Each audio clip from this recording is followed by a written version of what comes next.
Seandainya seseorang menendang bola dengan massa M dan gaya F selama selang waktu singkat delta T akan menyebabkan perubahan kecepatan pada bola tersebut.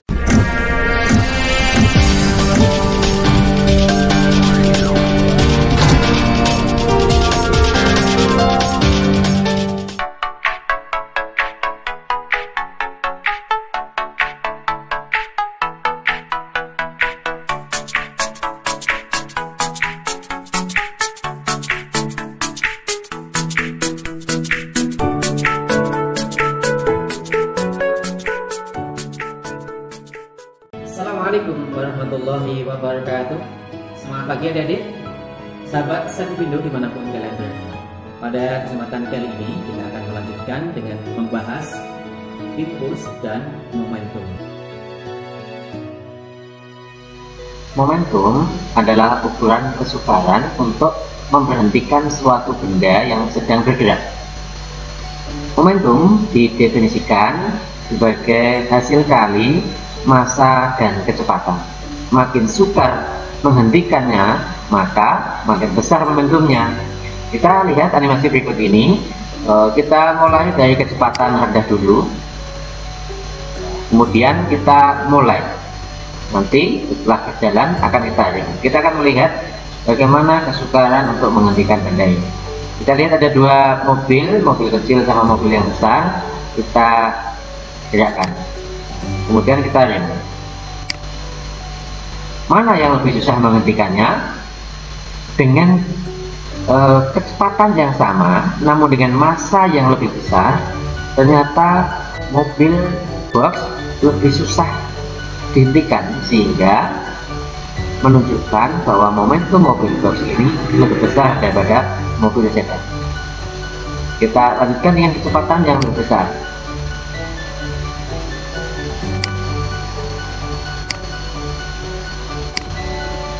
Semakin besar kecepatan, ternyata lebih susah lagi untuk menghentikan. Oleh sebab itu, semakin besar kecepatan menunjukkan bahwa momentumnya juga semakin besar. Kemudian untuk massa, ternyata menghentikan mobil sedan lebih mudah daripada menghentikan mobil box, sehingga ini menunjukkan bahwa massa benda semakin besar akan menghasilkan momentum yang lebih besar, sehingga tepat dikatakan bahwa momentum adalah hasil kali massa dengan kecepatan. Kita contohkan, sebuah mobil bermassa 1 ton bergerak dengan kecepatan 90 km per jam. Berapakah besarnya momentum mobil tersebut? Kita lihat massanya adalah 1 ton sama dengan 1000 kg. Kemudian kecepatannya 90 km per jam yang setara dengan 25 meter per sekon. Momentum mobil adalah massa kali kecepatan, 1000 kg dikali 25 meter per sekon. Hasilnya adalah 25.000 kg meter per sekon atau newton sekon. Impuls adalah hasil kali gaya dengan selang waktu yang relatif singkat dengan gaya itu bekerja. Dalam mempelajari impuls ini harus memperhatikan arah gaya yang bekerja, karena impuls adalah termasuk besaran vektor. Impuls dirumuskan dengan I kali delta T yang berasal dari hukum 2 Newton. Seandainya seseorang menendang bola dengan massa M dan gaya F selama selang waktu singkat delta T akan menyebabkan perubahan kecepatan pada bola tersebut yang besarnya V1 menjadi V2, sehingga dikatakan F kali delta T sama dengan M kali V2 dikurangi V1. Oleh sebab itu, bila gaya yang bekerja searah dengan gerak benda, maka V nanti akan bernilai positif, dan bila gaya bekerja dengan berlawanan arah dengan gerak benda, diberi tanda negatif. Kali ini kita akan membahas tentang hukum kekekalan momentum. Menurut hukum kekekalan momentum, apabila pada sistem tidak ada gaya luar yang bekerja, misalnya gesekan atau gaya-gaya lain, maka momentum sistem sebelum dan sesudah tumpukan adalah sama. Jadi, hukum kekekalan momentum akan berlaku pada setiap tumbukan dua atau lebih benda jika tidak ada gaya luar yang bekerja. Kita contohkan, ini ada benda 1 dan benda 2 yang kita lihat arahnya dari benda 1 itu kiri dengan kecepatan benda 1 meter per sekon dan benda 2 dengan massa 2 kg bergerak ke kanan dengan kecepatan 0,5 kg. Kita akan melihat berapa besarnya momentum sebelum dan sesudah tumbukan.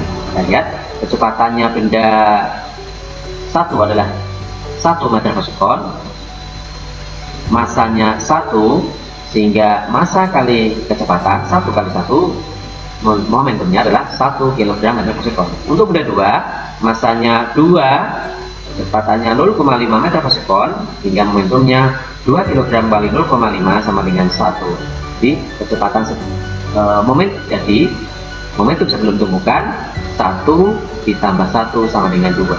Dan kita akan melihat bagaimana jika kedua benda ini bertumbukan. Kita lihat.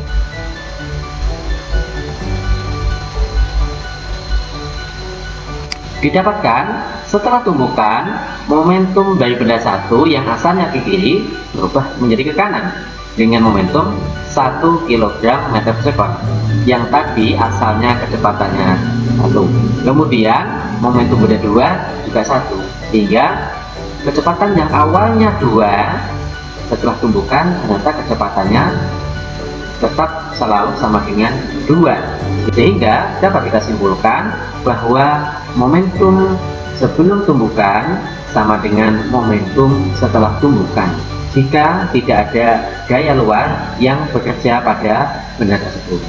Secara matematis, hukum kekekalan momentum dirumuskan dengan P1 ditambah P2 sebelum tumbukan sama dengan P1 aksen ditambah P2 aksen atau setelah tumbukan.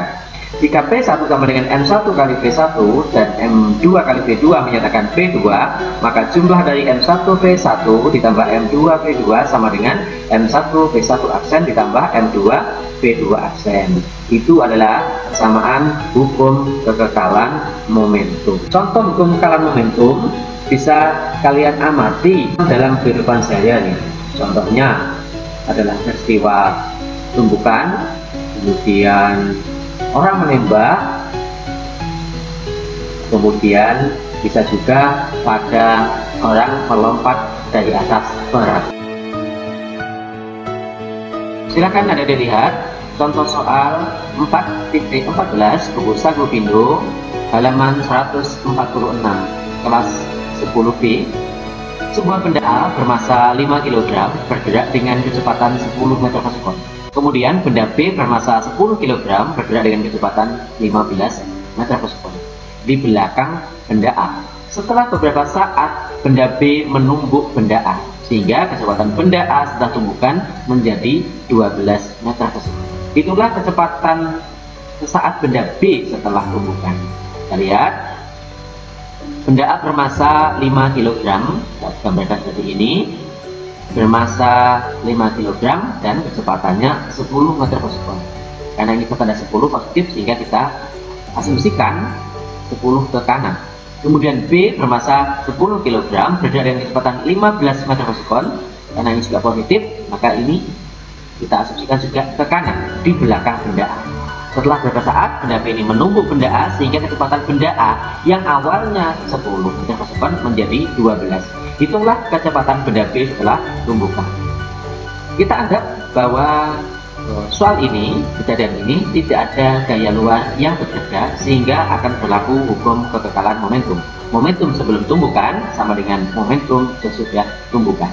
Ya, sebelum tumbukan MA dikali VA, momentumnya A ini berarti 5 kali 10 ditambah dengan MB 10 kali PB sama dengan 15, sehingga 10 kali 15 sama dengan momentum A setelah tumbukan.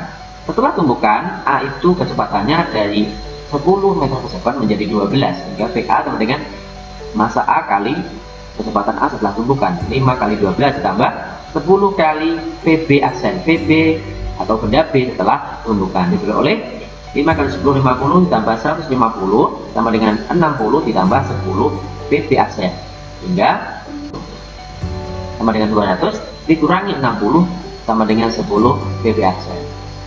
200 dikurangi 60 sama dengan 140 sama dengan 10 PBAC, sehingga PBAC adalah 140 dibagi dengan 10 sama dengan 14 meter per sekon. Kita hasilkan bahwa kecepatan benda B setelah tumbukan sebesar 14 meter per sekon.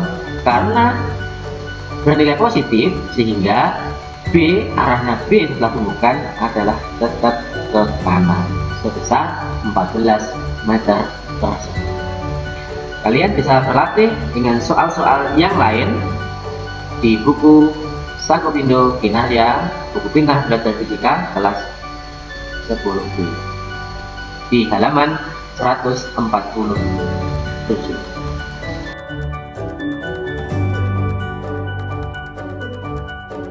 Kali ini kita akan membahas tentang tumbukan. Benda dikatakan bertumbukan jika dalam geraknya mengalami persinggungan dengan benda lain sehingga saling memberikan gaya.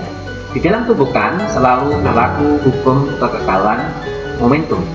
Menurut kelentingannya, tumbukan dapat dibedakan menjadi 3 macam, yaitu tumbukan lenting sempurna, tumbukan tidak lenting sama sekali, dan tumbukan lenting sebagian. Kita mulai dari tumbukan lenting sempurna. Kita lihat, tumbukan lenting sempurna ini akan berlaku 2 hukum, yaitu hukum kekekalan momentum dan hukum kekekalan energi mekanik. Kita contohkan, sebuah benda satu dengan masa 1 kg, kecepatannya 1 meter per sekon, arahnya ke kiri. Kemudian ada benda 2 bermasa 2 kg dengan kecepatan 0,5 meter per sekon yang arahnya ke kanan. Kita lihat momentum sebelum tumbukan benda 1 sebesar 1 kg meter per sekon, untuk benda 2 1 kg meter per sekon sebelum tumbukan. Kemudian energi kinetiknya 0,75 Joule sebelum tumbukan. Sekarang kita akan menggerakkan kedua benda. Setelah ditemukan, benda 1 yang awalnya bergerak ke kiri menjadi bergerak ke kanan dengan kecepatan 1. Kemudian untuk benda 2 yang arahnya tadi ke kanan berubah menjadi arahnya ke kiri dengan kecepatan 0,5 meter per sekon. Sebelum tumbukan, jumlah momentumnya 2. Setelah tumbukan, momentumnya tetap sama dengan 2. Sehingga dapat diambil kesimpulan bahwa momentum sebelum tumbukan sama dengan jumlah momentum setelah tumbukan. Yang kedua, karena ini tumbukannya lenting sempurna, ini adalah kinetik dari tumbukan lenting sempurna, maka energi kinetik dikatakan hukum kekekalan energi kinetik berlaku untuk tumbukan lenting sempurna. Setelah tumbukan, energi kinetiknya adalah 0,75 Joule. Sebelum tumbukan tadi, energi kinetiknya juga 0,75 Joule. Sehingga kita dapatkan bahwa pada tumbukan lenting sempurna berlaku hukum kekekalan momentum dan berlaku pula hukum kekekalan energi. Adik-adik bisa berlatih contoh soal halaman 149, contoh soal 4.15. Kita lanjutkan untuk tumbukan lenting sebagian. Kita ubah menjadi elastisitasnya 0,50 atau kurang dari itu, karena tumbukan lenting sebagian itu elastisitasnya lebih dari 0 dan kurang dari 1. Kita contohkan 0,2. Kita lihat sebelum tumbukan, momentumnya benda 1 sama dengan 1, momentumnya benda 2 sama dengan 2, sehingga jumlah momentum sebelum tumbukan sama dengan 2 kg meter per sekon. Energi kinetiknya 0,75. Setelah tumbukan akan kita lihat berapa nilai momentum dan energi kinetiknya.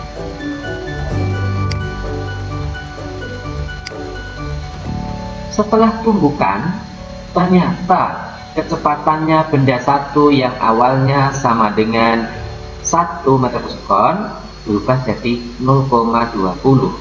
Kemudian benda 2 yang asalnya 0,5 meter per sekon, kecepatannya jadi 0,1. Setelah tumbukan, ternyata energi kinetiknya berkurang, yang asalnya 0,75 Joule menjadi 0,03 Joule. Jadi kita akan melihat tumbukan tidak lenting sama sekali. Nah, di sini kita akan melihat yang awalnya benda 1 kecepatannya 1 meter per sekon ke kiri, kecepatan benda 2 0,5 meter per sekon ke kanan. Setelah tumbukan akan kita lihat berapa nilai energi kinetiknya.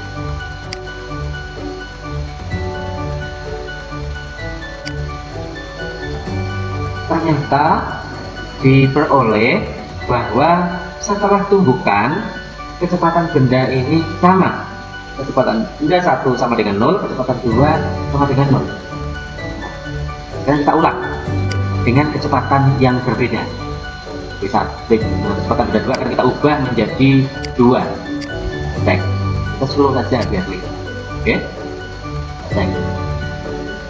Sebelum tumbukan benda 1 kecepatannya 1, benda 2 kecepatannya 2. Setelah tumbukan tak penting sama sekali. Kita akan melihat bagaimana kecepatan benda setelah tumbukan. Kita dapat melihat bahwa V1 dan V2 setelah tumbukan ternyata nilainya sama. Demikian adik-adik yang kita pelajari pada kesempatan kali ini.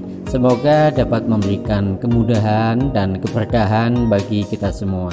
Jangan lupa untuk selalu tersenyum bahagia, berbuat baik untuk sesama, dan wassalamualaikum warahmatullahi wabarakatuh.